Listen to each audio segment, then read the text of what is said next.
সুপ্রিয় ষষ্ঠ শ্রেণীর শিক্ষার্থী, পার্থ স্টাডি চ্যানেল পক্ষ থেকে সবাইকে জানাই আন্তরিক শুভেচ্ছা। এই পর্যায়ে আমরা ষষ্ঠ শ্রেণীর 2025 সালের যে নতুন শিক্ষাবর্ষ শুরু হতে চলেছে সেই শিক্ষাবর্ষের গণিত বইয়ের যে প্রথম চ্যাপ্টার স্বাভাবিক সংখ্যা ও ভগ্নাংশ সেটা নিয়ে আলোচনা করব।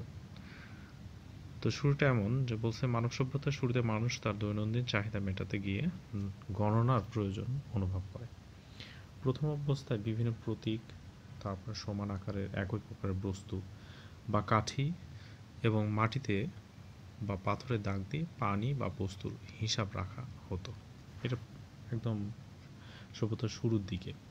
কিন্তু সভ্যতার বিকাশের সাথে সাথে বেশি সংখ্যক প্রাণী বা দ্রব্যের হিসাব রাখার জন্য অন্য ধরনের প্রতীকের প্রয়োজন দেখা দেয়। সেখান থেকে গণনার আসলে জন্ম হয় এবং ক্রমান্বয়ে সৃষ্টি হয় এখনকার ব্যবহৃত সংখ্যা প্রতীকের। তো আজকে আমরা যেহেতু অঙ্ক নিয়ে আলোচনা করব, তো সর্বপ্রথম আগে অঙ্কের সংজ্ঞাটা শিক্ষার্থী তোমাদের জানা প্রয়োজন। তো অঙ্ক আসলে কি? কোনো সংখ্যা পদ্ধতিতে ব্যবহৃত মৌলিক চিহ্ন এবং প্রতীকসমূহকে আমাদের অঙ্ক বলে। যেহেতু আমরা সংখ্যা পদ্ধতির কথা বললাম, একটু তোমাদের জানিয়ে রাখি, সংখ্যা পদ্ধতি মূলত দুই ধরনের। একটা হচ্ছে পজিশনাল সংখ্যা পদ্ধতি, আর একটা নন পজিশনাল সংখ্যা পদ্ধতি। যদিও তোমরা ষষ্ঠ শ্রেণীর শিক্ষার্থী, তবু একটু ধারণা দিয়ে রাখি। তোমার নন পজিশনাল সংখ্যা পদ্ধতি কোনগুলো? যে সকল সংখ্যা পদ্ধতিতে অবস্থানের প্রাধান্য থাকে না। যেরকম রোমান সংখ্যাতে একটা টান মানে 1, দুইটা টান মানে 2, তারপরে এক্স মানে 10, তারপরে আইভি মানে 4।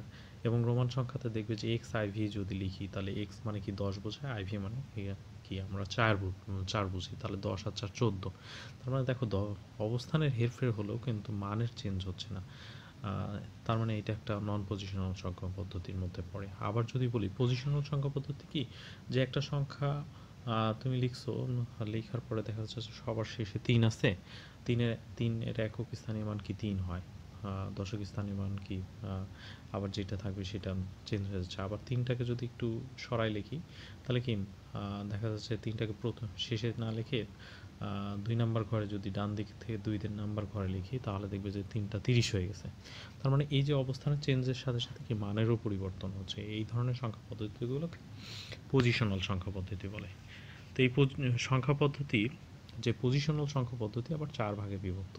তো তোমরা যেহেতু খুব ছোট ক্লাসে, তারপর একটু ধারণা দিয়ে রাখি। 4টা ভাগ কী কী? একটা হচ্ছে দশমিক সংখ্যা পদ্ধতি, তারপর বাইনারি সংখ্যা পদ্ধতি, অক্টাল সংখ্যা পদ্ধতি, হেক্সাডেসিমাল সংখ্যা পদ্ধতি। আমরা এখন যেটা নিয়ে আলোচনা করছি সেটা হচ্ছে দশমিক সংখ্যা পদ্ধতি। তার মানে দশমিক সংখ্যা পদ্ধতিতে 10টা অঙ্ক ব্যবহার করা হয় এবং সেই অঙ্কগুলো কী কী? 0 থেকে 9 পর্যন্ত এই 10টা অঙ্ক, এবং 0 থেকে 9 এই প্রতীকগুলোকে অঙ্ক বলা হয়। তোমাদের আরেকটু তথ্য দিয়ে রাখতে চাই, সেটা হচ্ছে যে 1 থেকে 9 পর্যন্ত যে অঙ্কগুলো, এগুলোকে বলা হয় সার্থক অঙ্ক, এবং বাকি যে শূন্যটা থাকলে এটাকে বলা হয় অভাব জ্ঞাপক অঙ্ক বা সহকারী অঙ্ক বলা হয়ে থাকে।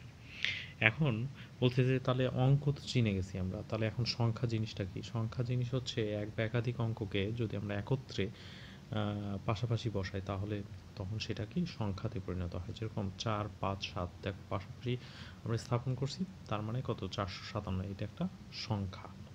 এবার আসি অঙ্কপাতন সম্বন্ধে। অঙ্কপাতন হচ্ছে কি, যে কোনো সংখ্যা অঙ্ক দ্বারা লেখাকে বোঝায় কি অঙ্কপাতন। যেরকম আমি একটু আগে উদাহরণ দিলাম যে 557, তুমি দেখো যে 457 এই সংখ্যাটাতে দেখো 4, 5, 7 এই অঙ্কগুলোকে পাশাপাশি লিখে একটা সংখ্যা প্রকাশ করলাম না?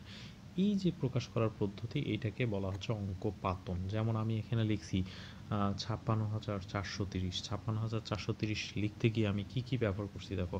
আমি ব্যবহার করছি 5, ব্যবহার করছি 6, ব্যবহার করছি 4, ব্যবহার করছি 3, ব্যবহার করছি 0, ব্যবহার করছি। তার মানে প্রতিটাই এক একটা অঙ্ক, এবং এই অঙ্কগুলোকে যখন আমি পাশাপাশি বসিয়েছি, তখন সেগুলো মিলে একটা সংখ্যা গঠন হয়েছে। আর এই সংখ্যা গঠনের যে প্রক্রিয়াটা, এই প্রসেসটাকে আমরা বলতেছি অঙ্কপাতন।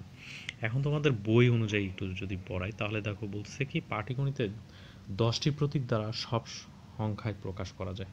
এই প্রতীকগুলো হলো কি, 1, 2, 3, 4, 5, 6, 7, 8, 9, আর একটা হচ্ছে 0। এগুলোকে তোমাদের যে বই আছে সেই বই অনুযায়ী এগুলোকে বলা হচ্ছে অঙ্ক। এবার অঙ্কগুলো সংখ্যাও বলছে যে 0 ব্যতীত বাকি সকল সংখ্যাগুলো স্বাভাবিক সংখ্যা